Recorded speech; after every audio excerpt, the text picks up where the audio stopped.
Hey, Motorman here with a new video titled The Ride Like a Pro Experience.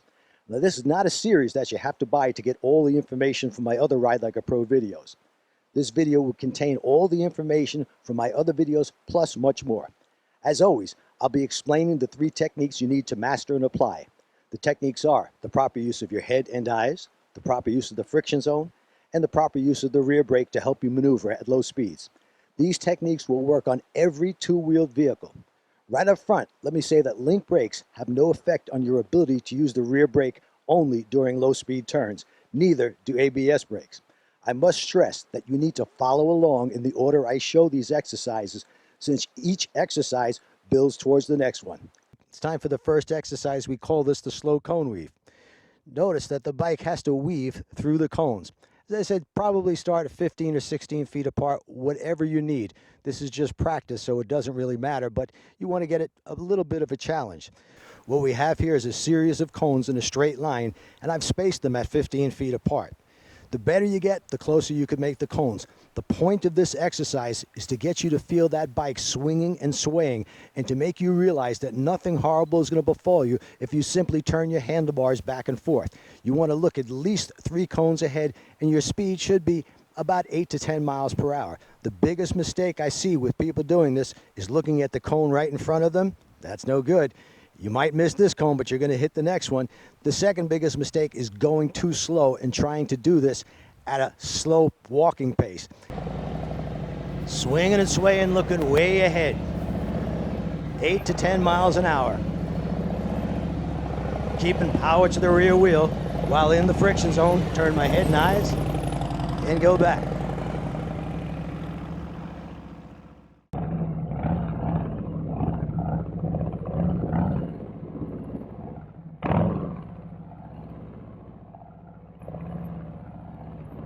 This next exercise is called the offset cone weave.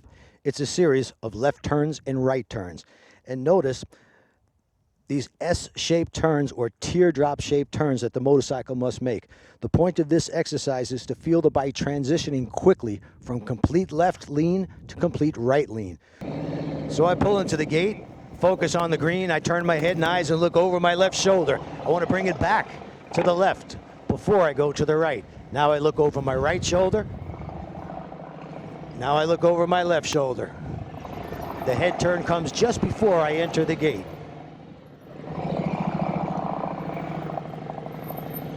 Speed through here, again, 8 to 10 miles an hour.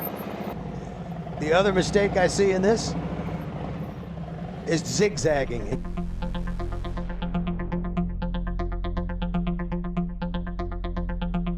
Instead of making S-shaped turns, people try to go straight to this gate, and now they must turn the motorcycle 180 degrees to get back, and that's very difficult to do.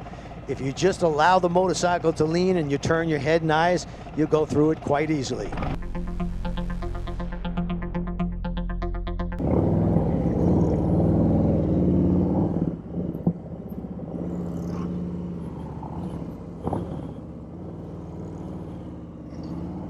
Allow the motorcycle to lean, look the same way as the rider is looking. The passenger should stay close to the rider when making low-speed turns.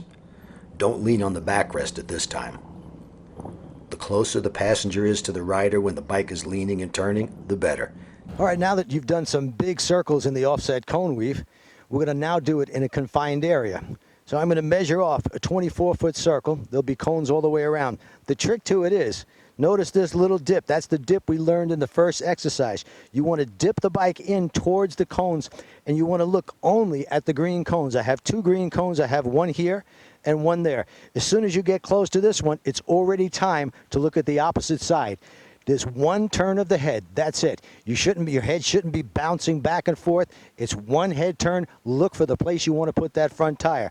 When you get back to this side where the green cone is, you want to immediately look over here. You could make as many circles as you want. We're leaning the bike now. Our speed is 8 to 10 miles an hour, depending on the type of bike you have and how big the circle is. All right, I'm going to pull in by this green cone. I'm going to dip my motorcycle to the right so my front tire tracks right alongside the cones. And the only places I'll be focusing is on those green cones.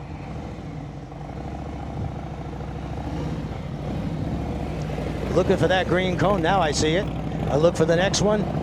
There it is. I'm good for about 3 of these before I get dizzy. And then just pull out. When it's this tight, very little room for error. This is motor officer size with a 5-foot entrance gate. Should be able to do this in both directions. Notice that aggressive dip.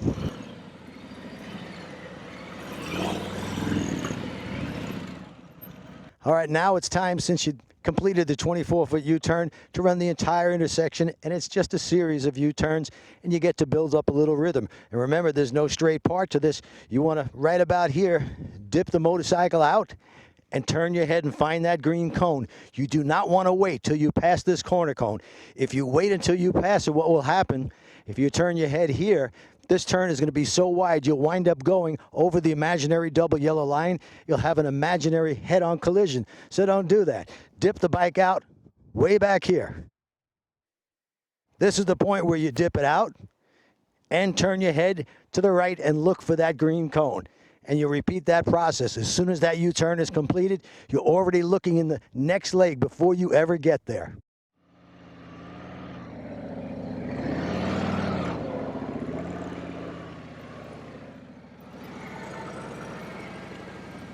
Bike is never going straight. It's turning in one direction or another. You want to feel that motorcycle transition quickly and easily.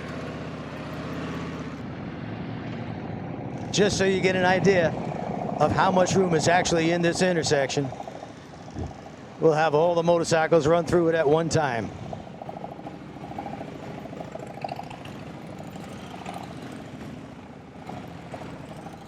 This is what it should look like, folks. When you're riding with your friends, they should have the same skills as you have. It should look like a practice drill team.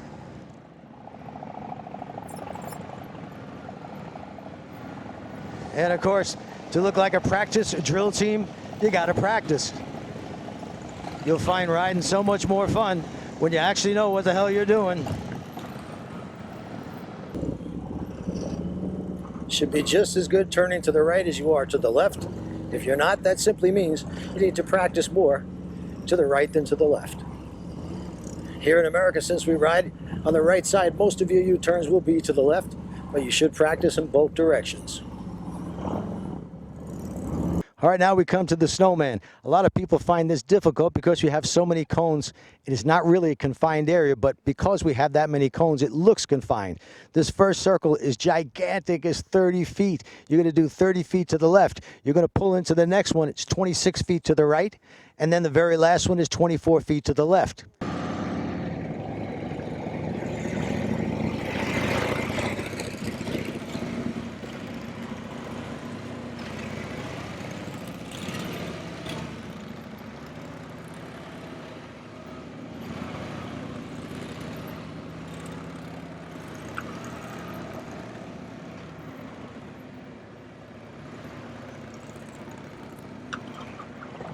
Okay, that's it, folks. We've done every exercise, and if you come to my class, this is exactly what you're going to be doing.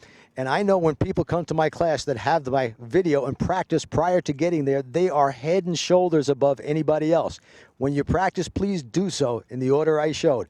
You got to get a good handle on the friction zone first, and then start going through the exercises. Obviously, if you practice for an hour, maybe 2 days a week, you would really pick this up kind of quick. You don't want to go through the entire course, though you can if you have room to set it all up, or you could set up 1 or 2 exercises at a time, master them, and before you move on to the more difficult exercises, you want to master the one you're working on now. Just 3 techniques: head and eyes, friction zone, little pressure on the rear brake, and it's amazing what you can do with an 800 or 900 pound motorcycle.